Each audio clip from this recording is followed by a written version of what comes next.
नमस्कार दोस्तों, स्वागत है आप सभी का मेरे YouTube channel law by KP में। आज हम पढ़ने वाले हैं भारतीय संविदा अधिनियम 1872 के एक महत्वपूर्ण विषय जिसका नाम है कल्प संविदा। इसके बारे में पिछले वीडियो में हमने जाना था कल्प संविदा के इंट्रोडक्शन के बारे में। कल्प संविदा क्या होता है, इसका निर्माण किसके द्वारा किया जाता है और इसके निर्माण की आवश्यकता क्यों पड़ी। तो हमने जाना था कि कल्प संविदा होती क्या है। कल्प संविदा होती हैं जिनका निर्माण पक्षकारों के द्वारा नहीं अपितु विधि के द्वारा किया जाता है। ठीक है, इनका निर्माण स्वतः ही होता है। ये अभिव्यक्त करार या अभिव्यक्त संविदा द्वारा इनका निर्माण नहीं किया जाता। ठीक है, हमने इनके कुछ नाम भी जाने थे, जैसे कि इनका नाम गर्भित संविदा होता है, विवक्षित संविदा होता है, छद्म संविदा भी इन्हें कहा जाता है और कल्प संविदा, जैसा कि आप जानते हैं। अब इसके निर्माण की आवश्यकता क्यों पड़ी थी? क्योंकि इसका निर्माण इसलिए किया गया कोई भी एक पक्षकार दूसरे पक्षकार से अनुचित लाभ प्राप्त ना कर ले।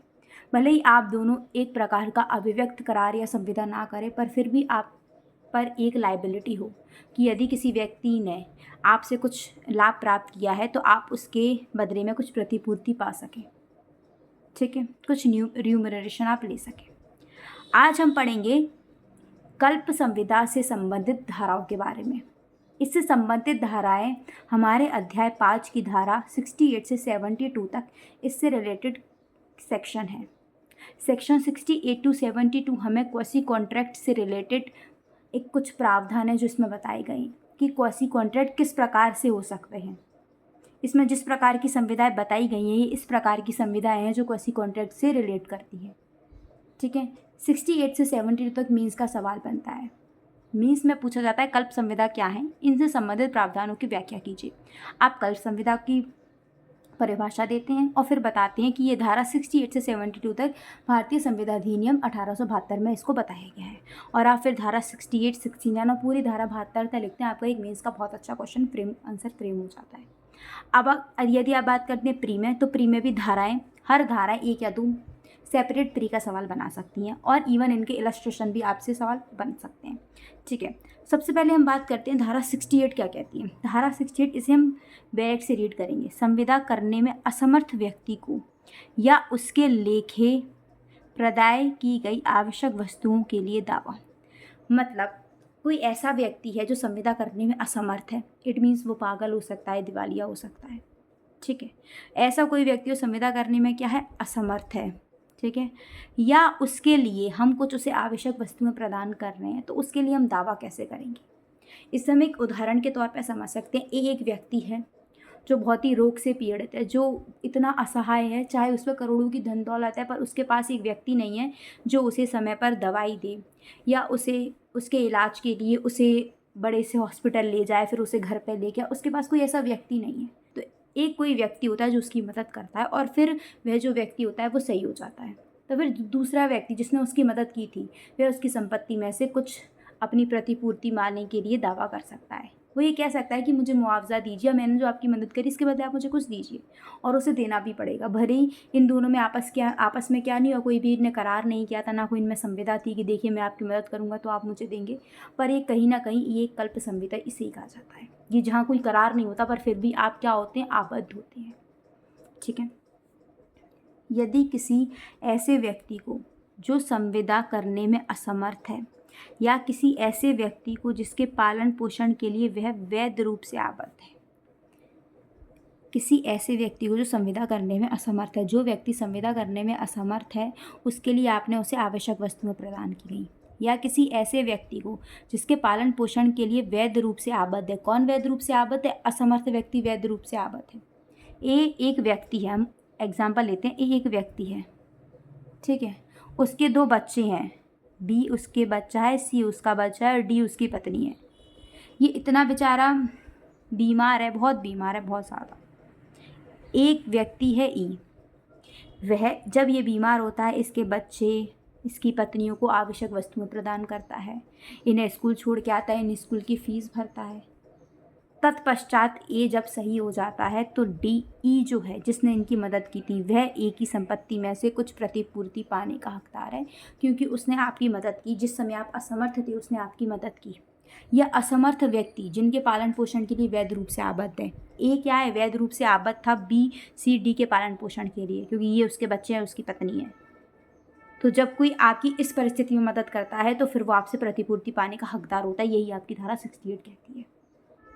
यदि किसी व्यक्ति की जो संविदा करने में असमर्थ है या ऐसे व्यक्ति को जिसके पालन पोषण के लिए वह वैध रूप से आबद्ध था, जीवन में उसकी स्थिति के युग, जीवन में जो भी उसके ज़रूरी सामान थे आपने उसे उपलब्ध कराए, ठीक है, आवश्यक वस्तुएं किसी अन्य व्यक्ति द्वारा प्रदान की जाती हैं, तो वह व्यक्ति जिसने ऐसी प्रदान की गई हैं, जिसने ऐसी वस्तुएं उसको प्रदान की हैं, ऐसे असमर्थ व्यक्ति की संपत्ति में से प्रतिपूर्ति पाने का क्या होता है, हकदार होता है, क्योंकि उसने आपकी उस समय मदद की। अब आप उसे क्या देंगे, प्रतिपूर्ति देंगे, ठीक है। हम इसे एक उदाहरण के तौर पर समझ सकते हैं। खा को जो पागल है, बी एक व्यक्ति है जो पागल है, जीवन में उसकी स्थिति के योग्य आवश्यक वस्तुएं उसे ए प्रदान करता है, देन वो उसकी संपत्ति में से प्रतिपूर्ति पाने का हकदार है। अब यहाँ ए और बी के बीच कुछ भी संविदा नहीं हुई थी अभिव्यक्त रूप से कि देखिए मैं आपकी मदद करूंगा, बाद में आप मुझे देना, पर ये एक विवक्षित संविदा मानी जाती है। एक व्यक्ति ने आपकी मदद करी ज़रूरी समय में, तो आपको उसके बदले उसे कुछ देना पड़ेगा, ये आपकी धारा 68 बताती है, ठीक है। अब हम बात करते हैं धारा 69 के बारे में। 69 बताती है उस व्यक्ति की प्रतिपूर्ति जो किसी अन्य द्वारा शुद्ध ऐसा धन देता है जिसके संध्याय में वह व्यक्ति हितबद्ध है, ठीक है। इसे हम एक एग्जाम्पल के थ्रू पहले समझ लेते हैं, जिससे कि हम जब डायरेक्ट पढ़ेंगे ना तो चीज़ें बहुत क्लियर हो जाएंगी। मैं आपको एक एग्जाम्पल देती हूँ, चलिए। ए एक व्यक्ति है, ए क्या है, एक व्यक्ति है जिसके पास ये संपत्ति है, ये संपत्ति है, ठीक है। ये अपनी संपत्ति जो है ना वो बी को क्या दे देता है, लीज पर दे देता है। किस पर दे देता है, लीज पर दे देता है, पट्टे पर दे देता है, ठीक है। अपनी संपत्ति को पट्टे पर दे देता है। ये इसका एक खेत है, ज़मीन है, इसकी संपत्ति है, वह क्या दे रहा है, बी को दे रहा है लीज पर, ठीक है। इसकी संपत्ति पर ना रेवेन्यू क्या था, बकाया था, कुछ एरियर रेवेन्यू था, ठीक है। इसने 4-5 साल से रेवेन्यू पे नहीं किया था, अपना लैंड रेवेन्यू जो है ना वो पे नहीं किया था, ठीक है। अब ये संपत्ति किसकी है, ये संपत्ति अभी तो बी के पास लीज पर है, बी के पास लीज पर है ना, तो बी क्या करता है कि जब जो सरकारी कर्मचारी आते हैं वो इस संपत्ति को सील करने लगते हैं, जो भी उसकी प्रोसेस होती है लैंड रेवेन्यू करने की, जो आपको MPRRC में मैं जब पढ़ाऊँगी आपको बताऊँगी, तो वो क्या करता है अपनी प्रोसेस करने लगते हैं, ठीक है। तो अगर ये प्रोसेस करेंगे और ये ज़मीन अगर इन्होंने सील कर दी, ठीक है, या फिर उसे ऐसा कर दिया कि नहीं, तो घाटा किसको होगा, बी को होगा। बी क्या करता है, ये कह देता है जो भी कर्मचारी आते हैं कि मैं रेवेन्यू पे कर दूंगा। कितना रेवेन्यू है ये बताते हैं, 5 साल का रेवेन्यू है, ये एक ही संपत्ति है, इन्हें 5 साल से नहीं दिया। बी कहता है ठीक है मैं दे देता हूँ। अब ये क्या हो गया, ये रेवेन्यू से फ्री हो गई, ठीक है। अब इस पर पूरा रेवेन्यू इस पर से चुका दिया गया, अब इस पर कुछ भी बकाया नहीं रह गया है। अब बी क्या करेगा, बी ने अब ये रेवेन्यू का रकम चुका दी, जो भी रकम हो, जो भी कुछ पैसे हो, रुपए हो, उसने चुका दिया। अब बी जो इन रुपए को है ना वो ए से वसूल सकेगा, या फिर ए ने क्या दी थी, ये संपत्ति लीज पर दी थी, तो लीज के लिए हो सकता है इसने कुछ तय किया हो कि आप मुझे साल का इतने रुपए देंगे, हो सकता है इसने साल का कहा हो कि आप मुझे साल का 10,000 रुपये देंगे, मैंने आपको अपनी संपत्ति लीज पे दी है। लीज पे ऐसा ही होता है, जो लीज पे लेता है वो देता है, ये पट्टा करता होता है, लेसर होता है, ये लीसी होता है, ये पट्टा ग्रहीता होता है ना। तो इसने ये पट्टा करता है, इसने अपनी संपत्ति इसको पट्टा की, है ना, ये पट्टा ग्रहीता है। तो इसने क्या किया, इसने बोला, इसने फिर इसका लैंड जो रेवेन्यू एरिया था उसे पे कर दिया, जो बकाया था उसे पे कर दिया। तो जब ये इसे या तो इससे बोले कि देखो मैंने आपका फॉर एग्जांपल इसने 100 रुपये पे किया, तो ये अब इसे काट के दे दे अपने 10,000 में से, या इससे बोल दे कि आप मुझे 100 रुपये दे दो अपने लैंड रेवेन्यू को, ये ऐसे इससे लेने का हकदार है, क्योंकि इसने ज़रूरत के समय पर आपकी क्या करी, मदद करी, और कहीं ना कहीं आपके लिए हितबद्ध भी था। क्या था, आपके लिए हितबद्ध था। ऐसा कोई काम करना जो हितबद्ध था। उसने ऐसा नहीं किया कि आपकी जो ज़मीन थी उस पर तार फेंसिंग कर दी हो, या आपकी ज़मीन पर कुछ भी उल्टा पुल्टा कर दिया हो, जो मतलब आप बोलो कि मेरी ज़मीन को तो इसकी नीड ही नहीं थी, आपने क्यों किया, फालतू में खर्चा किया ना, हो आप मुझसे मांग रहे हो। उसने ऐसा तो कुछ नहीं किया। उसने आपका लैंड रेवेन्यू चुकाया, जो अगर वो नहीं चुकाता तो आपको चुकाना पड़ता, और नहीं चुकाता तो हो सकता है आपका जो खेत या ज़मीन थी वो सील भी हो जाती, या जो भी प्रोसेस होती वो कुछ होता, तो हो सकता है आपके खेत को हानि होती। तो उसने जो किया वो कहीं ना कहीं आपके लाभ के लिए किया। उसने कुछ ऐसा अनुचित कार्य नहीं कर दिया आपके खेत पर जिससे कि वो ज़रूरत ही नहीं थी, उसने ज़रूरत कार्य ही किया, तो आपको देना पड़ेगा। यही आपका सेक्शन 69 बताता है, ठीक है। उस व्यक्ति की प्रतिपूर्ति जो किसी अन्य द्वारा शुद्ध ऐसा धन देता है। उसने कैसा धन दिया, एक लैंड रेवेन्यू एरिया था जो उसने आपका दे दिया, आपके द्वारा शुद्ध था, जिसके संध्याय में वह व्यक्ति हितबद्ध है। कौन हितबद्ध है, जिसकी संपत्ति का वो किया गया या जिसके लिए वो किया गया, ठीक है। ये है, इसमें आप पढ़ सकते हैं। वह व्यक्ति जो उस धन के जिसके संदाय के लिए कोई अन्य व्यक्ति विधि द्वारा आबद्ध है। आबद्ध कौन था? ए आबद्ध था, पर संदाय किसने कर दिया? बी ने कर दिया। वो उसके लिए कहीं ना कहीं क्या था? हितबद्ध था, तो वो प्रतिपूर्ति पाने का हकदार है। ये इसका एग्जाम्पल है। जमींदार का के द्वारा अनुदत्त पट्टे पर खा को बंगाल में एक भूमि धारण करता है। ठीक है, का के द्वारा सरकार को कुछ क्या होता है? लैंड रेवेन्यू एरियर होता है। ठीक है, तो वो क्या करती है? सरकार क्या कर देती है? उसकी बिक्री करने को कर देती है कि अगर आप लैंड रेवेन्यू दो तो मैं आपकी संपत्ति जो है उसकी बिक्री कर दूंगी। तो कहीं ना कहीं क्या करता है? जो ए होता है, ठीक है, जो बी होता है, सॉरी, जो बी होता है वो क्या कर देता है कि लो, जो भी आपका बकाया है वो मैं दे देता हूँ ना, वो उससे प्रतिपूर्ति पाने का हकदार है कि जितने भी रुपए उसने दिए हो वो उससे वापस ले सकता है, क्योंकि कहीं ना कहीं आप लायबल थे, लीगली लायबल थे आप इसको चुकाने के लिए। ठीक है, चलिए अब हम बात करते हैं सेक्शन 70। सेक्शन 70, जब कोई एक्ट करता है और उसका उस एक्ट को करने के लिए फ्रीली पर्पस नहीं था। जैसे कि आज मैं 10 बच्चों को पढ़ा रही हूँ, एक मेरा पर्पस दिख रहा है कि मैं ये चैरिटी के लिए पढ़ा रही हूँ या मैं फ्री में पढ़ा रही हूँ, तो मुझे कोई रुपए दे अथवा नहीं दे मुझे कोई भी फर्क नहीं पड़ता। किसी की इच्छा है तो वो मुझे कुछ रुपए दे जाए, नहीं भी इच्छा है तो नहीं दे। ठीक है, पर मैं रुपए लेके पढ़ा रही हूँ, मेरे पास 10 बच्चे आते हैं, 10 में से मुझे 10 वो पैसे देते हैं। कोई 1,000 देता है महीने, कोई 2,000 देता है, कोई 500 देता है, ऐसे ऐसे अपनी क्लास के हिसाब से देते हैं। अभी 11 बच्चा आया और मुझसे पढ़ा, समझना, मैंने और उसने कोई कॉन्ट्रैक्ट नहीं किया आपस में कि देखो आप अपना बच्चा मुझे भेजोगे तो आपको मुझे मंथली रुपए देने पड़ेंगे, ऐसा कोई कॉन्ट्रैक्ट नहीं किया। पर वो बच्चा आया मेरे पास पढ़ा, तो मैं उससे फीस लेने की हकदार हूँ कि नहीं हूँ? यानी कोई कॉन्ट्रैक्ट नहीं हुआ, कुछ भी नहीं हुआ कि मैंने उससे कॉन्ट्रैक्ट किया हो कि देखिए आप मेरे पास आएंगे तो आपको मुझे फीस देनी पड़ेगी। बट ये कहीं ना कहीं एक हम समझ सकते हैं, कोई बच्चा आपके पास पढ़ने आ रहा है तो आप उसे फीस दोगे, और जबकि मैं 10 बच्चों को पहले से पढ़ा रही हूँ जिनसे मैं फीस लेती भी हूँ, या तो मेरा कंडक्ट, मेरा आचरण ऐसा हो कि मैं किसी से फीस ही नहीं लेती, तो मुझे ये भी लगे कि चलो उसे भी ऐसा लगा हो कि मैं उसे भी फ्री पढ़ा दूंगी। बट मेरा आचरण भी ऐसा नहीं, मैं तो सबसे फीस लेती, तो मैं उससे पर्सनली क्यों नहीं दूंगी? और उसकी माँ मुझसे बोलती है 1 महीने बाद कि हमें लगा फ्री पढ़ा रही हूँ। तो आपको मेरा आचरण देखना था, आपको मेरा कंडक्ट देखना था कि मैं फ्री पढ़ाती हूँ कि नहीं पढ़ाती हूँ। यही बात 70 करता है कि जब कोई व्यक्ति आपके लिए कुछ काम करता है, ठीक है, और उसका जो आशय वो फ्री करने का नहीं था, आशय समझ में आ जाता है कि फ्री करने का है या नहीं। आप उसका जो कंडक्ट था वो आपके लिए फ्री काम करने का नहीं था, वो आपके लिए कुछ कर देता है, तो आपको उसे क्या करना पड़ेगा? कुछ ना कुछ देना पड़ेगा। ठीक है, इसके लिए हम पहले बैरक से रीड करते हैं।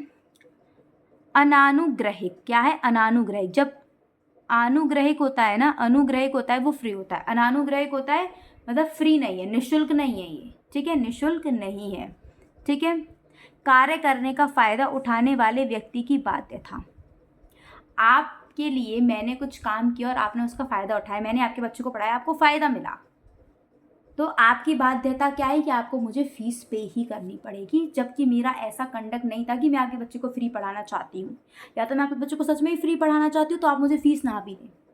ठीक है, मेरा यूट्यूब पे पढ़ाने का मोटिव क्या है? फ्री पढ़ाने का मोटिव है, या मेरा मोटिव नहीं है कि जो भी मेरी वीडियोस देखे वो मुझे कुछ पे करे, क्योंकि मेरा मोटिव दिख रहा है ना, मैं यूट्यूब पे वीडियो पोस्ट करी हूँ, पब्लिकली करी हूँ, सब देखेंगे और सब इसका एंजॉय करेंगे। ठीक है, जिसको जो समझ में आएगा वो समझेगा।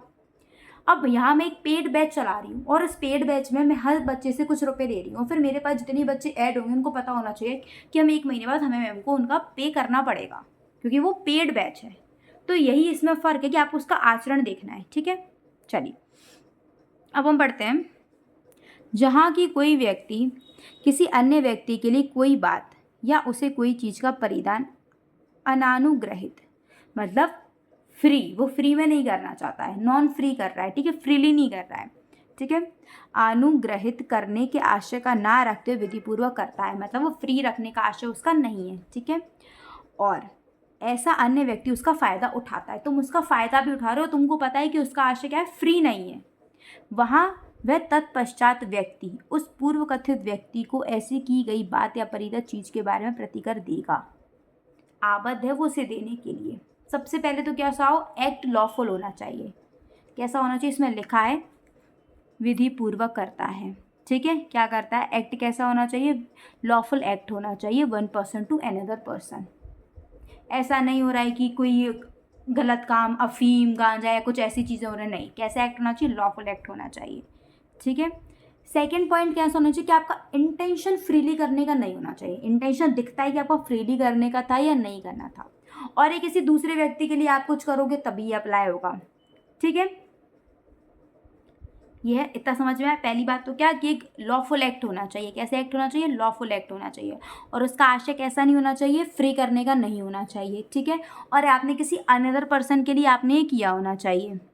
ठीक है, और सामने वाले के पास इतना टाइम होना चाहिए कि वो मना कर सके, देखो ऐसा मेरे लिए मत करो, मैं इसके लिए तुम्हें फीस नहीं दूंगा। फॉर एग्जाम्पल, मेरे पास एक बच्चा आया, मैं उसे 1 महीने तक पढ़ा रही हूँ। ठीक है, तो उसकी मम्मी के पास इतना पर्याप्त टाइम है कि वो मुझसे मना कर पाए कि देखिए मेरे बच्चे को मत पढ़ाइए, मैं आपको पैसे नहीं दूंगी। वो उन्होंने मुझसे 1 महीने बहुत अच्छे से पढ़वाया, अब वो मुझसे बोले कि मुझे तो ऐसा लगा फ्री पढ़ा रही हूँ। इसमें सारी चीज़ें मेरी फुलफिल हो रही हैं। फर्स्ट, लॉफुल एक्ट कर रही हूँ, मैं एक बच्चे को पढ़ा रही हूँ, बिल्कुल लॉफुल एक्ट है। सेकेंड, कि मेरा इंटेंशन दिख रहा है कि मैं 10 बच्चों को पढ़ाती हूँ, मैं 10 बच्चों से फीस लेती हूँ, तो मेरा इंटेंशन है कि मैं इससे भी फीस लूँगी। अब वो कितनी लूँगी ये डिपेंड करता है उसकी क्लास पे और मेरे लेने पर। ठीक है, ये इंटेंशन दिख रहा है कि मेरा फ्रीली इंटेंशन नहीं है।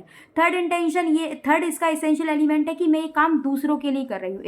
It must for another person. मैं किसके लिए कर रही हूँ? वो आंटी के बच्चे को पढ़ा रही हूँ।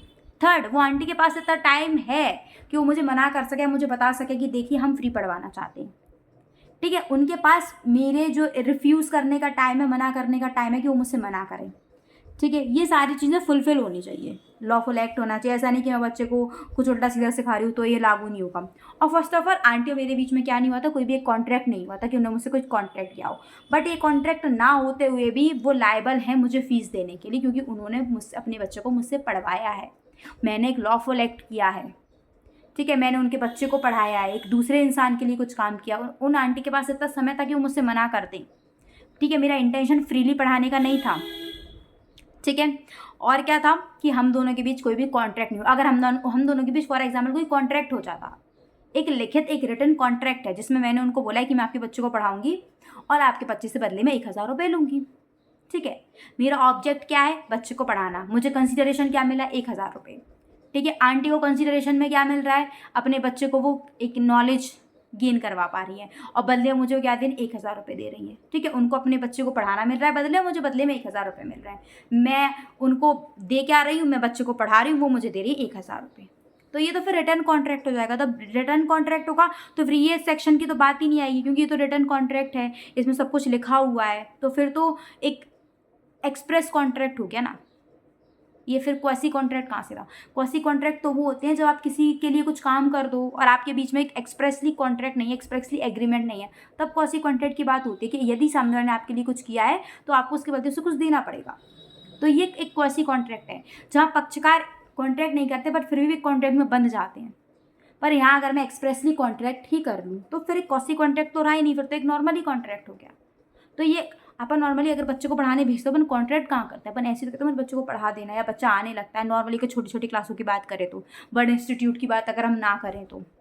ठीक है, तो हम ये देख रहे हैं 70 सेक्शन यही कह रहा है कि यदि कोई व्यक्ति आपके लिए कुछ काम कर रहा है और उसका जो काम करने का उद्देश्य था वो बिल्कुल ऐसा था ही नहीं कि वो आपके लिए फ्रीली कुछ काम करे, तो आपको उसको उसके बदले उसे कुछ देना पड़ेगा, उसको प्रतिपूर्ति देनी पड़ेगी। ठीक है, इसका आप एग्जाम्पल समझ सकते हैं। एक व्यापारी का कुछ माल खा के गृह पर भूल से छोड़ आता है। वो क्या कर रहा है? उसने गलती से, उसका कुछ माल था उसके गुड्स से वो गलती से छोड़ आया। ठीक है, एक व्यापारी का खा के घर पर, खा क्या करता है? बी क्या करता है? उस माल का यूज़ कर लेता है, बिल्कुल ऐसे कर लेता है जैसे कि वो मेरा माल हो। अब वो फिर एकदम से वो किसी दिन आता है कि अरे यार मेरा कुछ सामान है वो तुम्हारे घर छूट गया था, लाओ, तो वो उसे फिर बदले में उसको कुछ रुपए देना ही पड़ेगा। वो ये नहीं बोल सकता अरे आप छोड़ गए तो छोड़ गए, मुझे लगा मेरा है, या मुझे लगा आप मुझे फ्री के लिए छोड़ गए। क्या उसका इंटेंशन था फ्री के लिए छोड़ने का? क्या वो आपसे कह गया था कि आप फ्री छोड़ के जा रहा हूँ? उसका बिल्कुल भी इंटेंशन नहीं था, वो तो गलती से छोड़ गया, तो आपको उसके बदले देना पड़ेगा। ठीक है, का की संपत्ति को जो ए पर्सन होता है ना, वो बी की संपत्ति को क्या करता है? आग से बचाता है। यदि परिस्थितियां यह दर्शित करती हैं कि एकदम से आग लगी और वो एकदम से आग में चला गया, उसकी संपत्ति को बचा ली, तो यहाँ ये परिस्थितियां दर्शित कर रही हैं कि जो ए का उद्देश्य था वो फ्रीली काम करने का था कि बेचारे की संपत्ति ना गिर जाए। पर ए जाता है और बोलता है कि देखो मैं आपकी संपत्ति बचा के ला रहा हूँ, और दिख रहा है कि वो इसलिए बचा के लाया कि उसे कुछ बदले में मिल जाए, तो फिर आपको देना पड़ेगा। वो परिस्थितियों पर आप निर्भर करता है, आपको परिस्थितियाँ देखनी चाहिए कि उसका इंटेंशन कैसा था। अगर परिस्थितियाँ यह दर्शित करती हैं कि वो ऐसे ही चला गया, ठीक है, वो लॉफुल एक्ट कर रहा है, बिल्कुल कर रहा है कि वो किसी की संपत्ति को बचा रहा है। सेकंड, कि इंटेंशन उसका कैसा है, उसका इंटेंशन देखना पड़ेगा, इंटेंशन फ्री है कि नहीं है। थर्ड, एक एसेंशियल एलिमेंट होता है कि आप दूसरों के लिए काम कर रहे हो, हाँ आप दूसरों की संपत्ति को बचा रहे हो, और उस पर्सन के पास इतना टाइम था कि वो आपको रोक लेता कि देखो मत करो, मैं इसके बदले आपको कुछ नहीं दूंगा। आप कितनी दूर से चल के आ रहे हो, आप बोल रहे हो देखो अंकल जी आपकी संपत्ति बचा लूँ, बताओ मैं बचा लूँ ना, पक्का बचा लूँ ना, आपके पास समय, आप बोल दो देखो बचा लो, मैं तुम्हें कुछ नहीं दूंगा बदले में। आपने बोला हाँ बचा लो, तो आपको अपना देना पड़ेगा। आपके पास इतना टाइम था और वो आपसे पूछ ही रहा था। अगर उसका मतलब ऐसे ही होता कि मैं अंकल जी की मदद कर दूँ, तो वो आपसे पूछता ही नहीं। पूछना कहीं ना कहीं यही इंडिकेट तो करता है ना कि वो चाह रहा था कि मुझे बदले में कुछ मिल जाए। ठीक है, चलिए अब हम बात करते हैं सेक्शन 71। 71 क्या होता है, ये बात करता है फाइंडर ऑफ गुड्स, मतलब जिसे संपत्ति मिल जाती है रास्ते पर पड़ी हुई। यहाँ पर रास्ते में नहीं मिलती है 70 में, यहाँ पर आप गलती से छोड़ गए हो किसी के घर पर और फिर उसने यूज़ कर ली है। ठीक है, यहाँ पर क्या आप बोलोगे, यहाँ पर भी तो वो छोड़ गया था अपना फाइंडर ऑफ गुड्स, यहाँ पर भी तो अपना सामान छोड़ गया था, पर यहाँ भूल से उसके घर पर छोड़ जाता है। यहाँ पर फॉर एग्जाम्पल सड़क पर गिर जाती है, कहीं क्या गिर जाती है, सड़क पे गिर जाती है। माल पड़ा पाने का उत्तरदायित्व, जिसको वो माल जो होता है वो मिलता है, वो एज अ बेली माना जाता है। बेलर बेली का कॉन्सेप्ट आ गया है कि बेलर क्या होता है, बेली क्या होता है। ठीक है, तो माल पड़ा पाने वाले का उत्तरदायित्व, जिसको माल मिलता है उसका उत्तरदायित्व क्या है, जब उसे सड़क बड़क पे माल मिल जाए। ठीक है, वह व्यक्ति जो किसी अन्य का माल पड़ा पाता है उसे अपनी अभिरक्षा में रखता है, उसी उत्तरदायित्व के अधीन है जिसके अधीन उपनिहित होता है। उसे बिल्कुल अपना वैसे अच्छे से ही रखना पड़ेगा। और जब बेलर आता है और बेलर बोलता है कि लाओ मेरी संपत्ति मुझे दो, तो तुमको उसकी संपत्ति प्रिजर्व, उसकी संपत्ति सुरक्षित रखने में जो भी तुम्हारा खर्चा होगा वो तुम उससे मांग सकते हो। ठीक है, तुमको फॉर एग्जाम्पल किसी का एक फ़ोन मिल गया, या तुमको कुछ भी मिल गया, कुछ भी मान के चल लेते हैं, फ़ोन मिल गया या कुछ भी तुमको किसी की चीज़ मिल गई, तुम उसे अपने घर पे अच्छे से लाए, तुमने उसे रखा, ठीक है, जो भी थोड़ा बहुत उसमें खर्चा हुआ तुमने लगाया, तो बदले में तुम जब फिर बेलर आएगा तुम उसे मांग सकते हो। ये यहाँ पर जो जिसको पड़ा हुआ माल मिलता है ना, वो किसके तरह माना जाता है, बेली की तरह माना जाता है, उपनिहिति की तरह माना जाता है। और जिसका माल होता है वो एज अ बेलर ट्रीट किया जाता है, उपनिधाता। ये उपनिधाता उपनिधिति क्या होता है, ये अपन आगे के सेक्शन में पढ़ेंगे, जब अपन आगे कॉन्ट्रैक्ट पढ़ेंगे। तो ये प्री में पूछा जाता है, माल पड़ा पाने वाले का उत्तरदायित्व, ये कौन सी धारा में बताया गया है, धारा 71 में बताया गया है। या पूछा जाता है फाइंडर ऑफ गुड्स, मतलब जिसे गुड्स मिल जाते हैं। ठीक है, यहाँ पर भी माल मिल रहा है, पर यहाँ पर माल सड़क पे नहीं मिल रहा है, या वो घर पे छोड़ के गया है। ठीक है, तो ये आप फाइंडर ऑफ गुड्स 71, माल पड़ा पाने का उत्तरदायित्व 71। ठीक है, किसकी तरह ट्रीट होता है, वो एज अ बेली ट्रीट होता है। 72 है उस व्यक्ति का दायित्व, किस व्यक्ति का दायित्व, जिसको भूल से या प्रपीड़न के अधीन धन का संदाय या चीज का परिधान किया जाता है। इसे हम एक पहले इलस्ट्रेशन के थ्रू समझ लेते हैं। कैसे समझ लेते हैं कि ए और बी ये दो पर्सन है, ए एंड बी ये 2 पर्सन है, इन दोनों को मिला के सी को 100 रुपीज़ देने हैं, दोनों को मिला के, मतलब चाहे इसके 40 हो, इसके 60 हो, इसके 50 हो, इसके 50, कैसे भी करके इन दोनों को मिला के 100 रुपीज़ सी को देनी है। ए सोचता है आज मेरे पास 100 है, मैं अकेला ही सी को दे आता हूँ और मैं बी से बाद में ले लूँगा। ऐसा भी तो कर सकता है ना, बी सोचे मैं दे आता हूँ पूरे 100 और मैं ए से बाद में ले लूँगा, तभी मेरा शेयर बनेगा। तो क्या करता है, ए जाता है और सी को 100 रुपये दे के आ जाता है। बी को लगता है अरे यार सी के 100 रुपीज़ उधार है, ऐसा करता हूँ मैं दे आता हूँ, ए से मैं बाद में ले लूँगा। और बी भी जाता है और बी भी सी को जाके 100 दे आता है। इन दोनों को मिला के 100 देने थे, पर ये सेपरेट 100 दे आते हैं और सी कुछ नहीं बोलता। सी को किसी एक के पैसे लौटाने पड़ेंगे।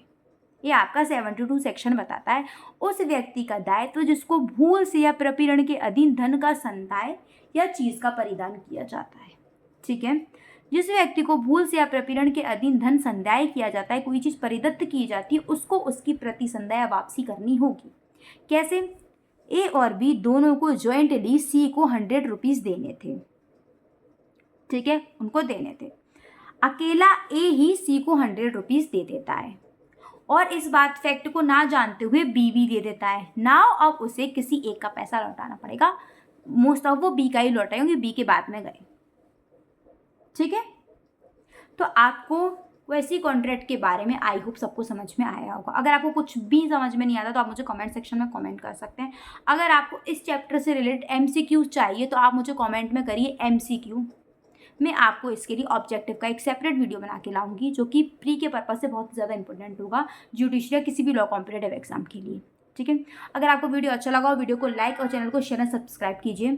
ठीक है, आपको प्री और मीन्स में कैसे कैसे करें मैं आपको बहुत अच्छे से बता चुकी हूँ। फिर भी अगर कुछ भी समझ में नहीं आएगा तो कमेंट बॉक्स में पूछ सकते हैं। Till then bye bye.